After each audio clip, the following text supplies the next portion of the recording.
साल बाद भारत के इतिहास में कुछ ऐसा होने जा रहा है जो अब तक नहीं हुआ। सीना ठोक कर बोलने वाले मौलाना अरशद मदनी ये कहते हैं कि इन 1300 सालों में किसी भी सरकार ने मुस्लिम पर्सनल लॉ को नहीं छेड़ा।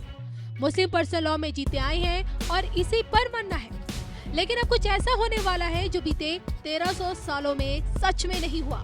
यूनिफॉर्म सिविल कोड पर बहुत जल्द देश के प्रधानमंत्री नरेंद्र मोदी कुछ बड़ा करने वाले हैं।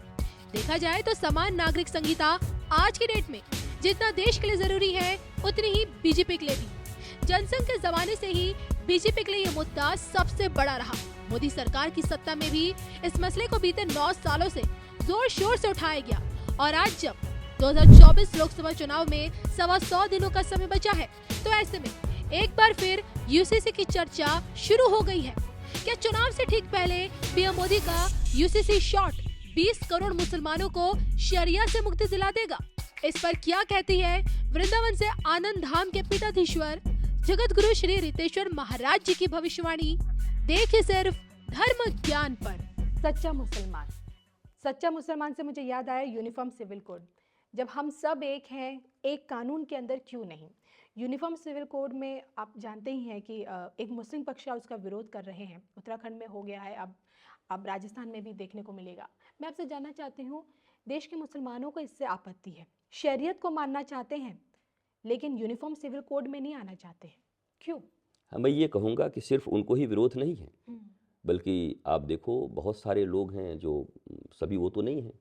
आप मिस्टर सीताराम येचुरी से पूछ लेना कभी, मैं आप नाम पूछ लेना, बहुत सारे नाम ले सकता हूँ मैं, उनको भी वो तो मुसलमान नहीं है जी। मेरा ऐसा मानना है, फिर हिंदू मुसलमान के चश्मे से न देखते हुए राष्ट्रभक्त, राष्ट्र प्रेमी और राष्ट्र के विरोधियों के रूप में हमको देखना चाहिए। कौन राष्ट्र को तोड़ना चाह रहे हैं और कौन राष्ट्र को जोड़ना चाह रहे हैं। मुझे ऐसा लगता है एक देश में एक कानून होना चाहिए कि नहीं जी।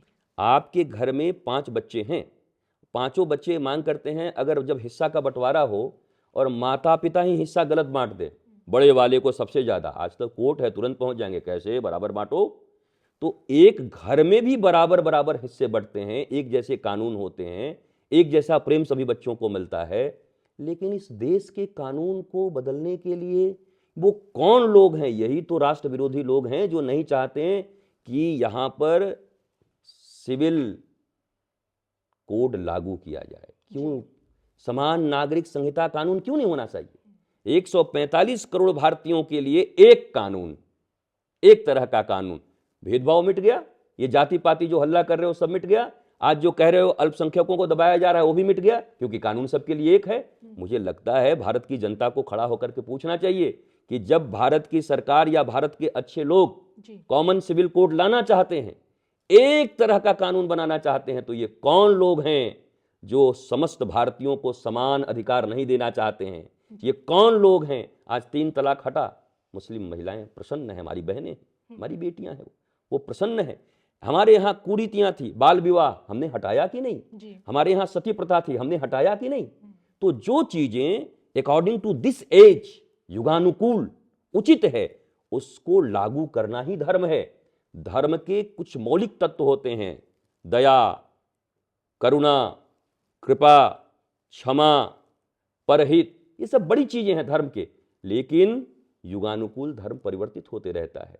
आज भगवान श्री कृष्ण अगर आए और फिर महाभारत हो, मुझे पक्का पता है वो रथ से नहीं राफेल से जाएंगे। लेकिन उनका क्या, जो शरीयत में रहना चाहते हैं, वो तो नहीं होगा, भारत में नहीं होगा, हो ही नहीं सकता।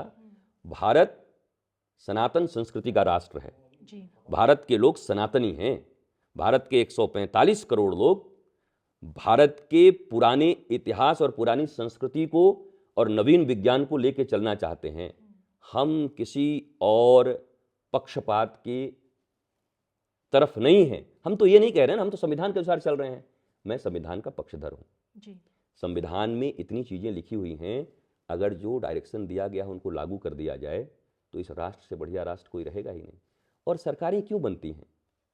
हम संविधान के लिए जिंदा नहीं हैं, संविधान हमारे लिए जिंदा है। मनुष्य की सुविधा के अनुरूप संविधान बनने चाहिए जी। मनुष्य के सुख शांति के लिए संविधान बनने चाहिए। और अलग अलग एज में, अलग अलग वर्षों में, समयों में चीजें बदलती रहती हैं। रथ से राफेल मैंने बताया ना, पहले रथ था, अब राफेल है, जी। अब राफेल को अपनाना होगा। तो जैसे जैसे इस समय में देश आनंदित होगा, आगे बढ़ेगा, वो कानून भी बनाए जाएंगे। और मुझे लगता है ये जो लोग विरोध कर रहे हैं, अब इनके विरोध बहुत ज़्यादा दिन के हैं नहीं। भारत में समान नागरिक संहिता कानून भी लागू होगा और भारत के 145 करोड़ लोगों को समान अधिकार मिलेगा, कोई नहीं रोक सकता। ये कह के नहीं रोक सकते आप कि ये मुस्लिम महिलाएं हैं, इनको तकलीफ होनी चाहिए क्योंकि हमारा धर्म का विषय है। हम कह दें कि हिंदू महिलाएं हैं, इनको तकलीफ होना चाहिए, हम इनको दबाएंगे क्योंकि धर्म का विषय है। नहीं, कोई भी संवेदनशील सरकार और संवेदनशील समाज मनुष्यता को ऊपर रखती है।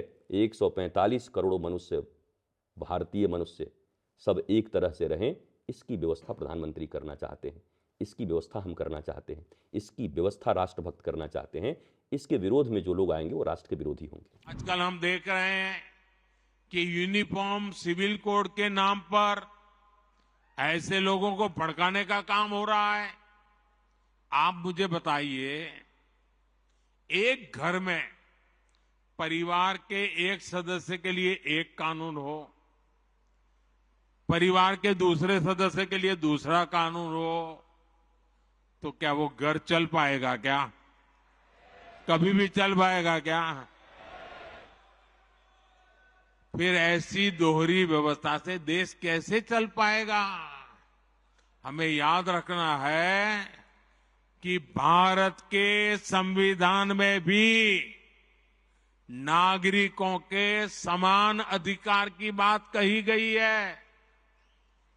साथियों, ये लोग हम पर आरोप लगाते हैं, लेकिन सच ये है कि यही लोग मुसलमान करते हैं। अगर ये मुसलमानों के सही मायने में हितैषी होते तो अधिकांश परिवार, मेरे मुस्लिम भाई बहन, शिक्षा में पीछे न रहते, रोजगार में पीछे न रहते, मुसीबत की जिंदगी जीने के लिए मजबूत नहीं रहते। और सुप्रीम कोर्ट ने बार बार कहा है, सुप्रीम कोर्ट डंडा मारती है, कह रही है कॉमन सिविल कोड लाओ, लेकिन ये वोट बैंक के भूखे लोग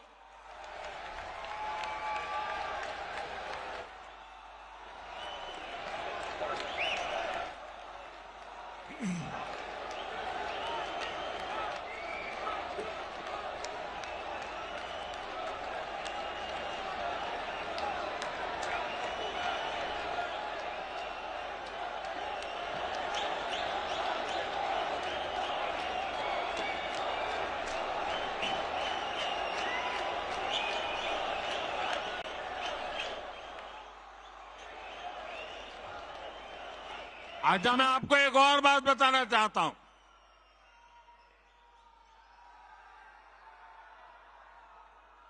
अगर आप हमारे मुसलमान भाई बहनों की तरफ देखोगे और मैं देखता हूं कि जो हमारे पसमानदा मुसलमान भाई बहन हैं, ये वोट बैंक की राजनीति करने वालों ने हमारे जो पसमानदा मुसलमान भाई बहन हैं, उनका तो जीना भी मुश्किल करके रखा हुआ है। वो तो तबाह हो गए, उनको कोई फायदा नहीं मिला है। वे कष्ट में गुजारा करते हैं, उनकी आवाज सुनने के लिए कोई तैयार नहीं है। उनके ही धर्म के एक वर्ग ने पसमानदा मुसलमानों का इतना शोषण किया है, लेकिन इसके ऊपर कभी देश में चर्चा नहीं हुई। जो पसमानदा मुसलमान है, उन्हें आज भी बराबरी का हक नहीं मिलता, उन्हें नीचा और अछूत समझा जाता है। इसी समाज में मैं मुसलमान समाज की बात कर रहा हूं। मुसलमान भाइयों में जो हमारे पसमानदा भाई बहन हैं, जो पिछड़े हुए हैं, मैं उनकी बात करता हूं। पसमानदा मुसलमान मोची होते हैं, भिस्ती होते हैं, जोगी होते हैं, लाल बेंगी होते हैं, भटियारा होते हैं, मिरासी होते हैं, दफाली होते हैं, मुकेरी होते हैं, मदारी होते हैं, जुलाहा होते हैं, लंबाई होते हैं, बेदा होते हैं, बामणिया भी होते हैं, छिया होते हैं, लहरी होते हैं, हल्दर होते हैं, सिकदर होते हैं, कितनी ही जातियां।